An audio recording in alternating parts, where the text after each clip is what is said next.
Good evening, everybody, and thank you very much for continuing to follow and support the work of the Center for International Relations and Sustainable Development, Southeast Europe's #1 foreign policy think tank. Tonight, we are here to celebrate the launch of the 19th volume of our flagship publication, Horizons, Journal of International Relations and Sustainable Development. And we're very proud of the fact that we became the first, and to this day, the only one, such journal from Southeast Europe available on JSTOR, the world's leading and the most exclusive online platform of academic content. In the past, we had some brilliant authors writing for us, from world leaders to international organization heads of companies, world's leading intellectuals. In the last volume alone, the likes of Ellen Dershowitz and Jacques Attali and Nouriel Roubini, together with Milo Lompar. But amongst them was our guest of today, who I dare to say is one of the brightest people in the world. Last week, there was a conference in Berlin, which he attended, and I watched it online. And he was introduced there as a person who is for history, what Cristiano Ronaldo is for soccer. But since we're in Belgrade, and since I have an even higher opinion of him, I'm going to say that he is for history what Novak Djokovic is for tennis. Nilom Ferguson taught at Cambridge, Oxford, London School of Economics, NYU, Harvard, Tsinghua University before moving to Stanford, where he's now a senior fellow at the Hoover Institution. He's the author of 16 books, most of which turned out to be international bestsellers. We had the privilege of translating one of them into Serbian. It was Henry Kissinger's biography. We launched it in Belgrade in presence of Nilom Ferguson. Today, we can only talk like this because of global restrictions and travel and much else that we're going to talk about. But the latest book of his is called Doom, Politics of Catastrophe. And when you say in Serbia, politics of catastrophe, a different thing comes to mind. But this book is actually about history of catastrophic events and reflection and discussion if there are some similarities between them and how they differ from each other. But one thing that struck me as a reader was when you say, Neil, that we seem to be reasonably good at predicting catastrophic events.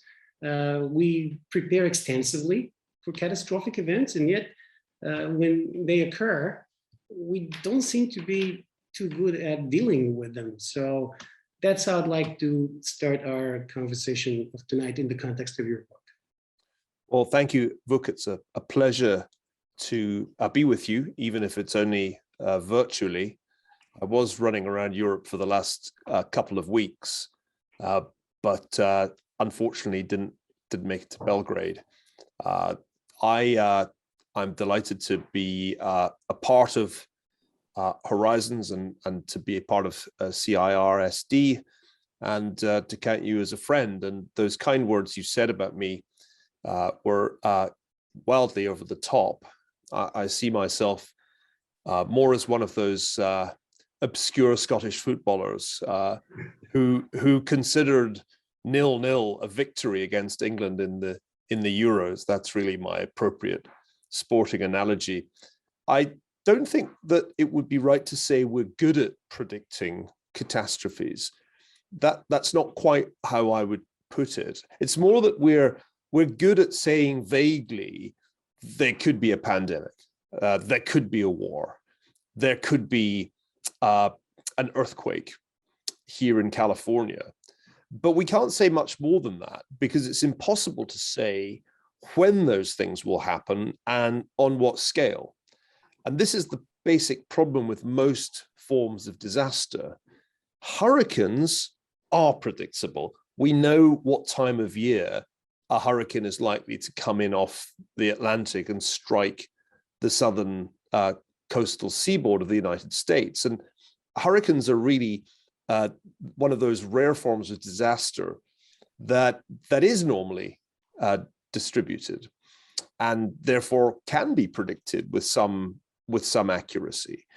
But pretty much everything else, whether it's an earthquake or a war or a pandemic or a wildfire, doesn't follow that normal distribution, that bell curve distribution, which makes insurance viable as a business. Most of the big disasters that strike us are quite differently distributed. Wars are randomly distributed. Nobody has any clue when the next world war will happen. It's just that there could be one. And nobody really knows when the next big earthquake in California will be, except it could happen. So this is the problem.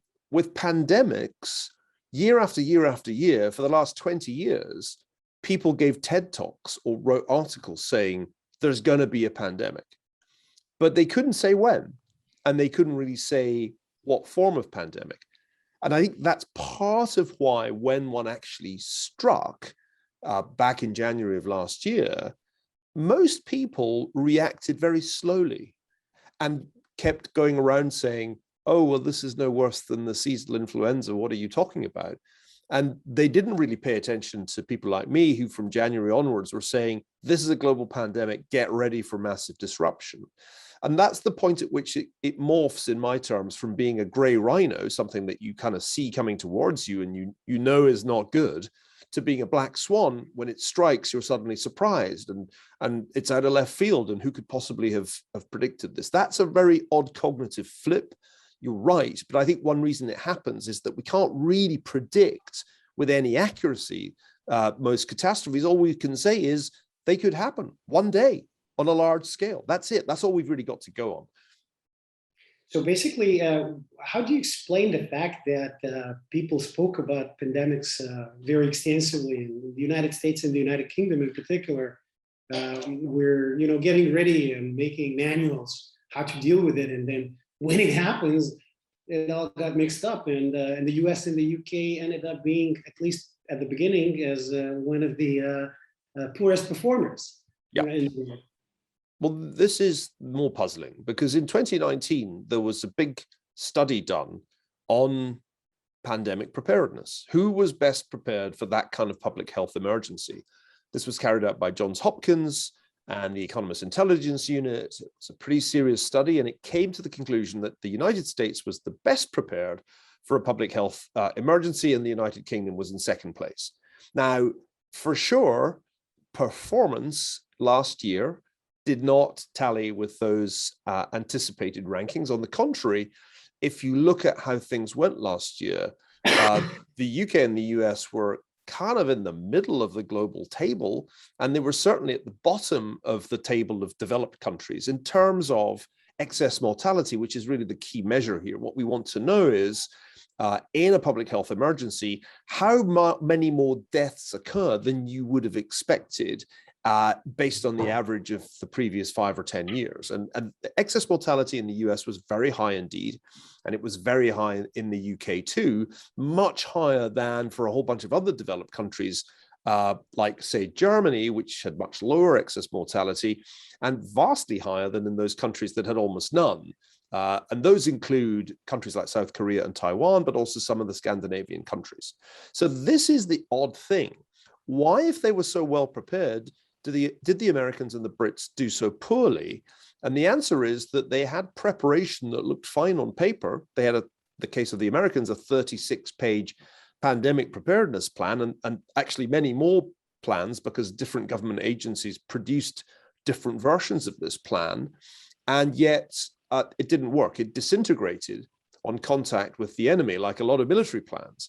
And so I think part of what Doom tries to address is why you can be well prepared on paper, but when the rubber hits the road and you actually have a disaster, your preparations turn out to be basically worthless. And I think what's interesting is that the people who were responsible for that pandemic preparedness plan kind of knew that it wouldn't work.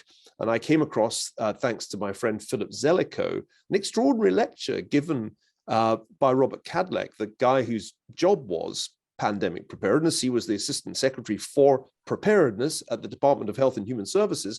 In 2018, shortly after they published the pandemic preparedness plan, he said in a lecture in Texas, if we haven't got a real insurance policy against a pandemic, then we'll be SOL if one happens. And I didn't know what SOL meant, so I looked it up. It's military. It's a military abbreviation for shit out of luck, which is not a good thing to be. And Cadillac went on, we're kind of whistling in the wind. So the people in charge of pandemic preparedness kind of knew that the plan wouldn't be much use. And so it proved. Lesson, takeaway, which I don't think is confined to the world of public health, it is easy to be bureaucratically prepared for disaster, but it is possible that your preparedness will be essentially worthless because the bureaucracy is too sluggish in its response and doesn't have the kind of speed of response that you really need in a pandemic. And that's exactly what turned out to happen. There are subplots here, which I won't get into unless you ask me about them, but that's the basic story. On paper, well prepared, in practice, it didn't work. And tell me, because your book is basically goes from really back in history to this day and all different sorts of disaster you reflect on. Why do you think that this particular disaster, the COVID pandemic, ended up being so disruptive in the world in comparison to some, other disasters which had higher death toll, for instance, and were more threatening or looked more threatening, yet did not end up stopping the world with God knows which consequences? It's a great question, Vuk. If you look back, as Doom does, over centuries of history, all the way back to the time of Thucydides in ancient Athens, big plagues happen. They don't happen at any regular intervals, but they happen. And this was not one of history's, or is not, because it's not over, one of history's top 10 pandemics. It's a top 20 pandemic. But if you compare it with the really big ones, it's still a relatively small disaster. Think of the Black Death. That could have killed, we estimate, up to a third of human beings. It killed huge proportions of the European populations of the mid 14th century. Whereas at the moment, the death toll from COVID, if you buy the Johns Hopkins number, is something like 0.059 or 0.06% of the world's population. Even if you accept the Economist's very much larger estimate, because as you know, the Economist says these numbers that say 4.6 million dead are underestimates, and the Economist now thinks it's potentially north of 15 million. Even if you buy that number, you're still looking at something like 0.2% tops of the world's population. That is an order of magnitude smaller than the great 1918-19 Spanish influenza pandemic. And if we look back through history, over the last 200 years, there have been a succession of big pandemics driven mainly by influenza, respiratory pandemics, which had a lot in common with, though they weren't exactly the same as the COVID-19 pandemic. And yet, these big influenza pandemics, including one more recently in 1957-58, had very much smaller economic, social, and political consequences than COVID. And that is the puzzling thing. When I was writing the book, which is about a year ago now, it was still the case that COVID-19 was closer to the 1957-58 Asian flu than to 1918-19. And that's still the case. It is still closer to 57-58 than 1918-19. I don't think it's going to catch up with 1918-19 because we have vaccines that work. So I don't think we're going to end up with a death toll close to 2% of the world's population, which was what happened in 1918-19. And yet, the economic, social, and political consequences of our pandemic are vastly greater so how do you explain 57-58. So that's the key point. The really surprising thing is not the death toll, because that's not particularly remarkable by historical standards. The surprising thing is the economic and the subsequent political shock. Okay, why? Because there was something we could do last year that we couldn't do before. We could not in the past say to the population, you have to stay at home, all of you, and work from home. And if you can't work from home, we'll cut you a check. That was not possible in 1957 or in 1918 because almost nobody then could work from home. Very, very few people could work from home. Obviously, there was no internet, but there really weren't that many telephone lines in 1957 and virtually none in 1918. So most people's work was necessarily outside of their homes, whether it was in a factory or in an office building. You couldn't really work from home. And we could. And so we said, in order to contain the rapid spread of this virus, which virtually every Western country failed to do in January and February into March of last year, we've got to actually lock you in your homes and prevent you going to social or economic places where large crowds gather. And that created a huge economic shock, admittedly a quite short-lived one, because this was impossible to sustain. But for a brief period in the spring of 2020, there were, as it were, mini Great Depressions, first in Asia, then in Europe, and then in North America, where economic activity of all kinds fell off a cliff. Unemployment soared to 1930s levels. And that's the reason that COVID has had such a kind of cascading effect. Now, the lockdowns were not sustainable. They had to be eased, and they were eased almost everywhere. But of course, at the minute they were eased, the virus spread again. And so you had multiple waves of infection.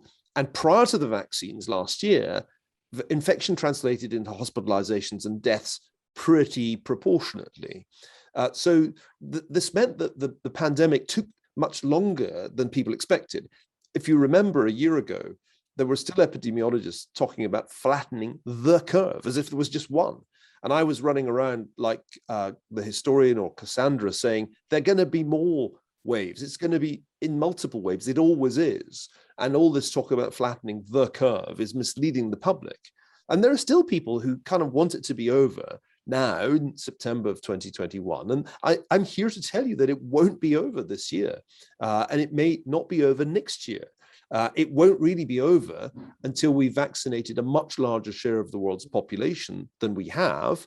And as long as we haven't done that, and we're still on, what, a third of the adult population, until we've done much more than that, then there will be new variants. And those new variants will create new challenges for us. So I think that's a long-winded answer to your question. But the key point is we had this great economic shock, which then had lots of unintended consequences that we're still dealing with.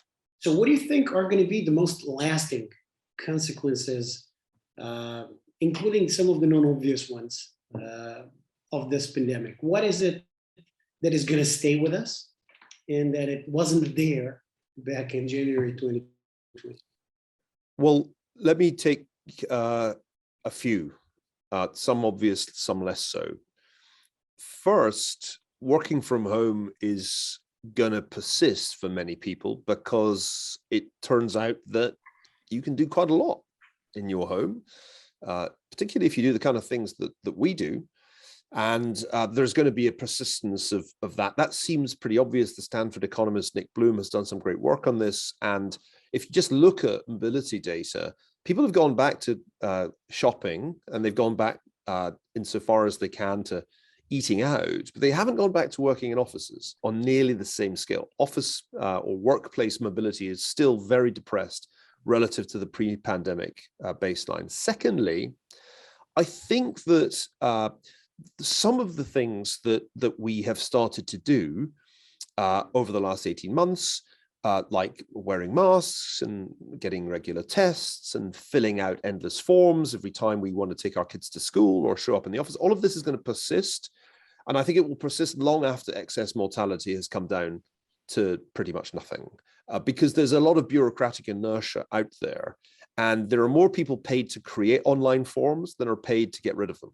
So I think one of the more annoying facets of the pandemic will be that a whole bunch of not terribly effective measures will persist because there's just so much bureaucratic inertia and almost competition, whether it's between governments or between corporations, to be safe, that you get a lot of kind of a bureaucratic paraphernalia and superfluous testing. I think that will all linger well after the excess mortality has come down. But I don't think those are the really important consequences of the pandemic. And actually, I think it's in the realm of politics and geopolitics that we have the biggest surprises. Politically, the pandemic has swung politics in most countries to the left because, and that wasn't necessarily predictable, because it could have swung it to the right. You could have had much more populism in the sense that China was where it started. Closing borders had been done early enough would have stopped it. You could have seen a way in which the populists managed to exploit this, but they failed to. In fact, the populists led by Trump made a most immense mess of their own pandemic response, and it's hurt them politically. Trump is gone. He would have won without the pandemic. I'm absolutely sure he had been re-elected absent COVID. Bolsonaro is almost underwater politically in Brazil. And so the populist right has had a bad pandemic in most places. The left is now able to say, look, massive fiscal expansion was the answer to the problem, because this was the next thing that happened. After the lockdowns, you had to do huge amounts of spending to prevent the economy imploding. And the central bank accommodated that in most countries by yet more quantitative easing. And so the left was able to say, and modern monetary theory works, because we can actually do this. And it's like a giant free lunch, deficits in double digits relative to GDP, and then massive central bank balance sheet expansion. And that's the left-wing kind of takeaway from all of this. Universal basic income plus modern monetary theory works. And you'll see that, I think, in more and more countries, the left is the net winner from the pandemic. It's already got rid of Trump in the US. It is going to get rid of the Christian Democrats in Germany this weekend, I would say, with quite high confidence. And I could add more elections to the list. Look at Norway. So I think that's one of the important political consequences. Now, I don't think it will last, because I think it will turn out that all of this is inflationary and has lots of downside negative consequences that the left doesn't talk about. And so the pendulum will not stay to the left for very long. Finally, geopolitics. This we should talk about. The biggest and most important consequence of the pandemic is to intensify Cold War II between the United States and the People's Republic of China. That is the thing that is most significant. And you might say, how come? I mean, why would a novel coronavirus do that? The answer is, if it originates in Wuhan, China, and the Chinese cover up the initial outbreak for so long that it becomes a global pandemic, and then they try to offset that with wolf warrior diplomacy, they are going to alienate a lot of people. And they have alienated a lot of people, not only in the United States. There's been a huge swing of sentiment against Beijing all over the world, and that is having consequences.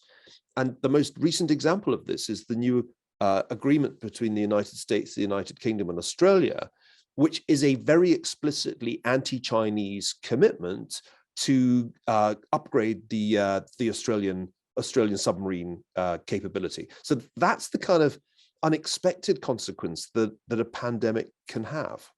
What do you think that you mentioned the newest pact that was signed, but it's not a Quad. It used to be a Quad. Why do you think that India is not part of the three, or part of this new pact? I think the Quad is a separate undertaking with separate goals, and these are not mutually exclusive. The United States is engaged in some creative diplomacy in the wake of a period for 4 years when the president said alliances don't matter. And indeed, allies are people we should kind of be charging a fee. This is a new administration which fundamentally believes in alliances. But what Europeans misunderstood was that they thought that meant that Joe Biden believed in the existing alliances, in particular NATO.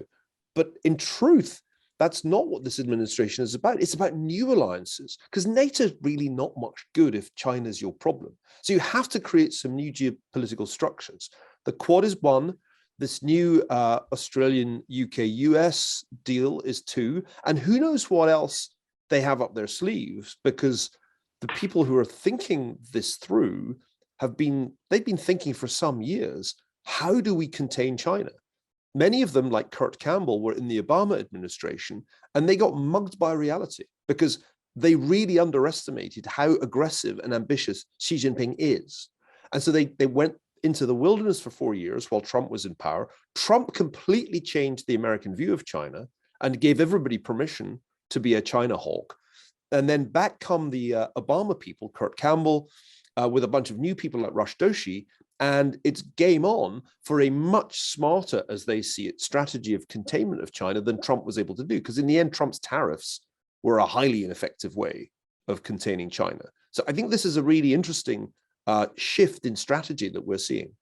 But what are going to be the consequences for global business? And in this particular context, imagine you sit down in a group of, in a closed room with high-level executives from the West, the likes of which you and I were meeting at the China Development Forum every March in Beijing. And if I remember well, it was Henry Kissinger who was talking about the foothills of the Cold War. We're obviously no longer in the foothills, according to you. We are much higher up when it comes to the Cold War. But imagine you're sitting in a group full of American executives with significant, exposure in China, their businesses or parts of their supply chains. So what would be your advice to those guys as to what to do about their future plans, future business plans? Well, I'm glad you mentioned Henry Kissinger, whose biography I continue to work on. I've got a second volume to deliver by 2023, because he recently upgraded his analogy, or updated his analogy in an interview, not with me, but with someone else. He said, we're no longer in the foothills of a Cold War, we're in the mountain passes. So for Kissinger, there's been a clear escalation. And remember, he is the man who 50 years ago began the process of building a relationship between the US and the People's Republic. So if Henry Kissinger thinks that the US and China are in a Cold War and have got from the foothills to the mountain passes, I think you should probably accept that we're in a Cold War. A lot of people don't accept this. There are still academics who think I'm raving when I say this. I've been saying it since 2018. Pre-pandemic, it was obvious to me that we had the makings of a Cold War. And when I talk to American business executives, my message has been now for some time, you've got to believe this Cold War is real, and it is going to lead to a much faster decoupling of the US and Chinese economies than you think. And when they went after Ant Financial last year, pulled the IPO and essentially slapped Jack Ma down, I said, this is not specific to Jack Ma. This is part of a backlash against big tech that is going to affect all the big tech companies. And you need to take this very seriously. There are still, of course, many US businesses that have the hots for China, whether it's Ray Dalio's Bridgewater, the biggest hedge fund in the world, or Larry Fink at BlackRock, or Elon Musk at Tesla. The faith remains unshakable that the size of the Chinese market requires you to be there. And it's going to be a painful learning experience for all those guys as this decoupling process continues to the point which I think we're going to reach quite soon of almost a complete separation. I mean, China is, to an extent that people don't appreciate, pretty much sealed off from the world now. And that is not just, I think, because the Chinese vaccines don't work very well and they don't want to let Delta sweep through the population. Remember, China has very little natural resistance to COVID because they cracked down so strictly last year that it didn't really spread much outside of Hubei province. So there's a virgin population that can only be kept away from the virus now that the Delta variant has spread, with really quite strict lockdowns and limits on travel. But the other reason that China is kind of reverting to its closed society model, which it hasn't really had since the days of Mao Zedong, is ideological. Fundamentally, Xi Jinping has turned the clock back. China is going back to something like a Maoist political model, where the party is all powerful and Xi Jinping thought has taken the place of Mao Zedong thought, and Western influences are to be kept out because they're all at some level in the eyes of the party corrupting. So the decoupling has happened to an extent that most people in the West still don't appreciate. And I think it will continue because there's an inner logic to Xi Jinping's policy that leads him to confrontation with the West. It's part of the way that he re-legitimizes the Communist Party. But I think it's also inherent in his whole strategy of making China the dominant power in the Indo-Pacific. And the US has seen this, was woken up by Donald Trump to the Chinese challenge, and is now determined to contain it by diplomatic, military, and other means. So if you still believe that your trade is long China, you're in for a disappointment. Anybody who stayed invested in Chinese tech stocks over the last year has been really crushed by the events of the last few months. And what about, like, you're painting a very gloomy picture, and you recently also wrote a piece for The Economist saying that the end of the American empire is not going to be a peaceful one. And now, when you put all these things together, how real do you think is the danger, basically, of a physical war? The war between the United States and China, a hot war, not just a cold war, but a hot war, cold war leading to a hot war. Well, I know that there's a book.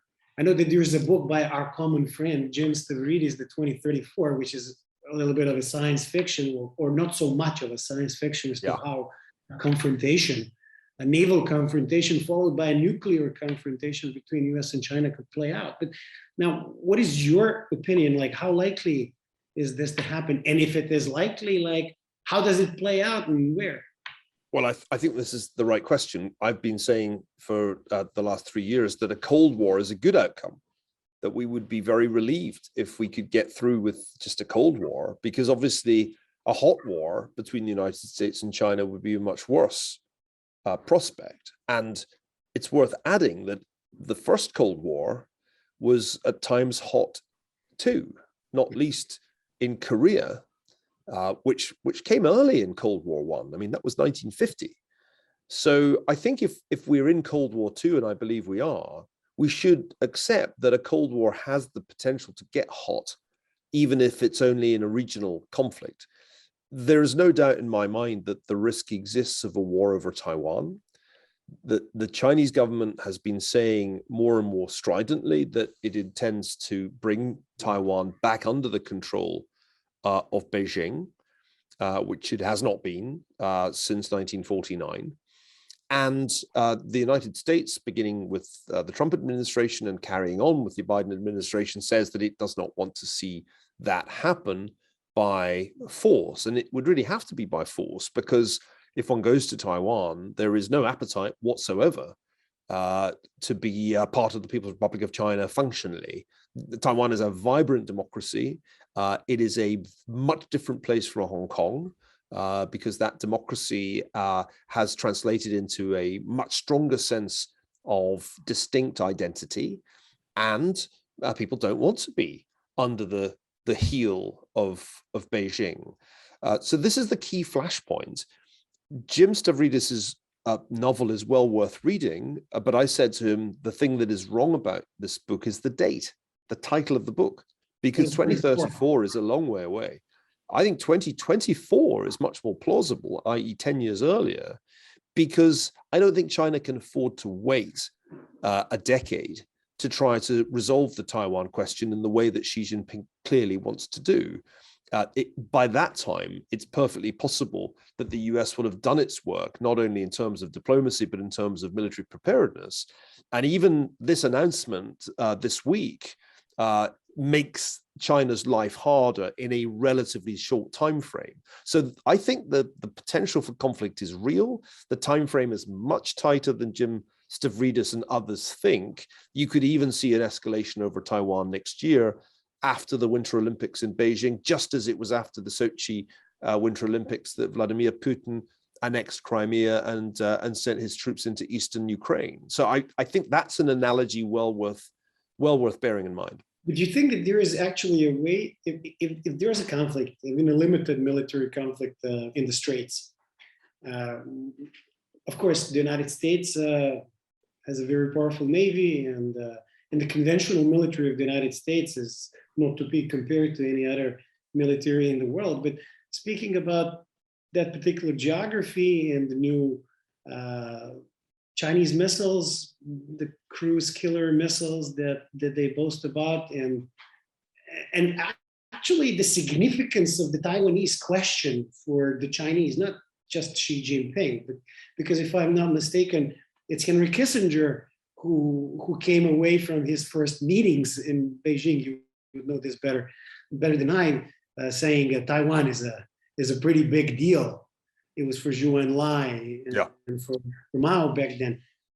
It's a fascination not just for the Communist Party or Xi Jinping himself. It's something that goes very, very deep for the Chinese people. Now, that coupled with the geography, how do you think this war ends? Well, this is the point at which the historian has to admit the limits of his clairvoyance. I can't tell you if there's a showdown over Taiwan next year, what the United States does. If the Chinese are willing to risk an amphibious invasion, does the US take military action? If it does, that would involve bombing Chinese mainland airstrips and missile sites. So it would escalate very quickly. It wouldn't just be some kind of early 20th century gunboat encounter. This would involve bombing raids on Chinese mainland sites, and the Chinese would, of course, have the ability to sink American aircraft carriers. Now, I just don't know, and I'm not sure they know, if the Biden administration would go for it in the event of an invasion of Taiwan. If they are successful in persuading Xi Jinping that they would, and that the US is still a serious player, then it might deter Xi, and he might just decide, you know what, this ain't happening. It's too risky. But the problem about the fall of Kabul and the debacle of the American withdrawal from Afghanistan is that it has sent a very clear signal to Beijing that the United States is in retreat, and it is a superpower that is past its peak. And that seems to me one of the great dangers of the way policy has evolved. The impression has grown in Beijing that the United States is weak. And as I argued in my Economist piece, this impression is not wholly false. The United States is deeply divided.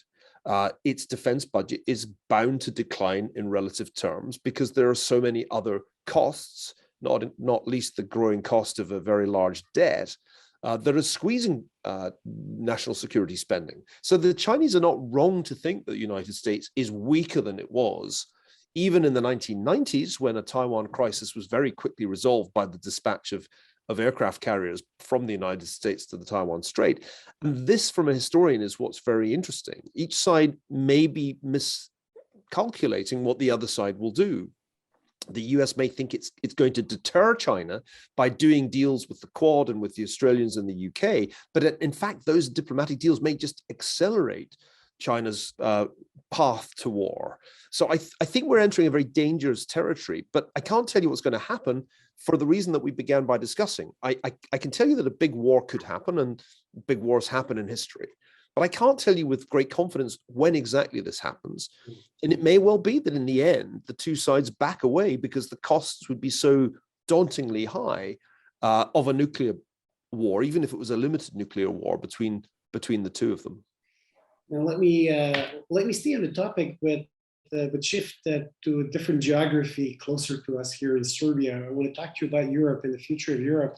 A couple of days ago, we had a visit, the parting visit of Chancellor Merkel here in Belgrade, and it was a very visible and for some people very controversial visit because of the messages she sent, and our president, he called her the greatest European and a leader like no other in Europe and whatnot. But she has definitely been a towering figure of European and German politics for the past 15 years. What is your take on the legacy of Angela Merkel in Germany, in Europe, and beyond? Well, Vuk, I've not been her biggest fan over the years, and I've always found the kind of praise that she gets showered with a little hard to figure out, because over 16 years, my sense is that she's excelled more at tactics than strategy. Tactically, of course, she has been the dominant figure in German and European politics for more than a decade. But what's the strategy been? I just was in Germany. It feels like for 16 years, the country has stood still. They haven't even maintained their infrastructure, because the experience of going from Switzerland to Germany was like going from the first to the second world. The Autobahnen are just a massive roadworks, and the railroads are either on strike or don't work. And the place has a kind of somewhat shabby quality to it, as if really not much has changed in Germany. And that's not surprising, because what Angela Merkel offered Germans was the status quo. Her basic message was, you like where you are, I'll keep you there. I'm not going to pursue a radical conservative agenda. Most of her time she's been in government with the Social Democrats, and the Große Koalition is essentially a recipe for stasis, where nothing really much happens. What was the European strategy? Well, obviously Angela Merkel has talked the talk for many years. Phrases like eine Schicksalsgemeinschaft, a community of fate, have been heard as recently as last year. But on close inspection, Angela Merkel tends to put Germany first and Europe second. Think in particular of the way she handled the Eurozone crisis, where I think she basically generated maximum uncertainty for Southern Europe. In the end, they got bailed out, but only at the last minute, at 3 a.m. on a Monday morning before the markets opened. Think of the migration crisis. Again, it was Germany first. Without consultation, the gates of Germany were opened. 1.2 million people poured in through various routes to Germany from not just Syria, but also as far afield as Afghanistan. That did not turn out well. She had to reverse that policy and do a full 360-degree turn back to her original position, which was that you can't do that. Wir können das nicht schaffen. And then I would add that even in the crisis of the pandemic, Angela Merkel's initial response was Germany first. There was an unseemly scramble for medical equipment right at the beginning of the pandemic. And it was only really after a couple of months that she was persuaded, not least by President Macron, that there needed to be a concerted European response. That ultimately produced Next Generation EU, a huge new fiscal effort. But that wasn't really something that the Germans were enthusiastic about. They just couldn't think of a strong argument against it. So my sense is that if you take the kind of key challenges of the last 16 years, that Merkel has been a much less impressive German leader than, say, Helmut Kohl, who always, I think, put Europe first and Germany second. And as a consequence, I think was a much more strategically effective leader, obviously presided over German reunification, while at the same time keeping Germany firmly in a transatlantic alliance. Merkel has not been good for the transatlantic relationship. That's also worth mentioning. Her orientation has tended to be towards a kind of almost non-aligned position between the United States and China, not to mention Russia. Has she been a force for stability in Central Europe? I don't think many Ukrainians would say yes. If anything, I think Angela Merkel has cut Vladimir Putin too much slack. Nord Stream 2 is just the latest illustration of that point. And so from my vantage point, and I know this is an unfashionable contrarian thing to say, no, Angela Merkel has not been a great German or a great European leader. And what do you think, since you mentioned Eastern Europe, and Eastern Europe is obviously very much part of this, Germany, Russia, and the rest of the world issue.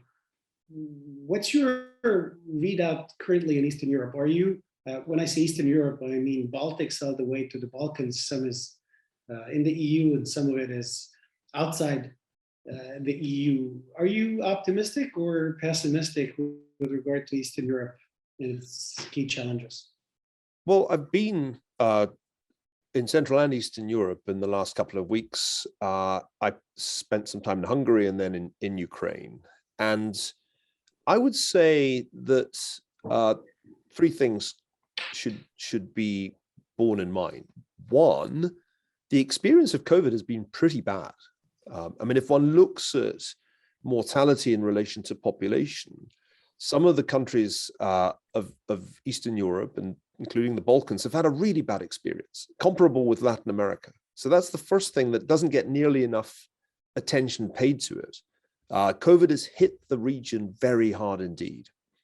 The second thing is that there seems to be a kind of impasse as far as European enlargement and NATO enlargement are concerned. The Ukrainians say that they would like to be considered for both. And the response from both the EU and NATO is essentially, could you come back? Never. How would never be? And that means that there's a kind of stalemate where Ukraine in particular is torn between a Western leaning that the political elite in Kiev broadly has, and this ongoing conflict with Russia, which isn't a big war, but it is a war. And this has created, I think, a very uncomfortable status quo. It's not really an equilibrium in Ukraine particularly, but in the region more broadly. And how about Poland? How about Poland? Because Poland is probably doing best economically, and it's very controversial politically what is going on in Poland. What's your take on Poland at this moment? But the problem in both Poland and Hungary is that politics has taken a turn to the right that the West Europeans dislike intensely. And although they tend to hate on Prime Minister Viktor Orban more, there's really not much love lost between Brussels and Warsaw either at the moment. One reason the Europeans really don't want any more East European countries in the EU is that they're fearful that they'd go the way politically of Poland and Hungary. That is to not just to a conservative right-wing orientation, but to a kind of populist, not terribly respectful of the rule of law orientation. So this means that there's a curious kind of double talk going on. The Europeans say, oh, you can't really join yet because your rule of law isn't really straightened out and you haven't reformed your judiciary and there's still corruption. But what they're really thinking is, we let the Romanians and Bulgarians in too readily, and we were too optimistic about what would happen in Poland and Hungary. And now we have some really quite intractable problems with the EU 27. So the result, I think, is a stalemate, and it's not a stable stalemate, because why, just to take an example, why is President Putin publishing long rambling history essays about the unity, the historic unity of the Ukrainian and Russian peoples? I mean, what is that about? It is not, I think, because he has a second career in mind as a professor of history. There is, I think, a kind of disturbing scenario in which you have a crisis in East Asia over Taiwan, and simultaneously you have a crisis in Eastern Europe precipitated by Russia. And that is a very worrying scenario from the vantage point of Washington, because the US is not ready for a two-front conflict. He's not ready to take on simultaneously a Russia crisis and a China crisis. And how about going closer to your home, to the United Kingdom? The EU used to be 28, and now the EU is 27. Britain's out, and there are a lot of political turbulences inside the United Kingdom itself. And you are from Scotland, you're Scottish. So what is your predictions about how this Scottish dream, for some, the Scottish dream of independence will go in the coming years? Before I answer that, Vuk, I'm just going to say to the people who've posted questions on the chat that I have one eye on those questions, and there are some excellent questions there. I don't know if you're planning on taking any of them, but after this was my last question. So after that, you can dive right into the questions of the people who posted. Well, I'll leave you to select them, but it's always great to see people interacting in this way. And although one has to talk and read at the same time, I'm enjoying the questions that are being posed. They're smart. The UK has, of course, been going through one of the messiest divorces of modern history. Brexit was always going to be a messy divorce. It was always going to be expensive, and it was always going to be very difficult to negotiate. On the other hand, it feels like settled politics in Britain. You don't hear very many people arguing for another referendum. You don't hear many people saying how wonderful the EU is. If only we were still members. Look how well they handled vaccines.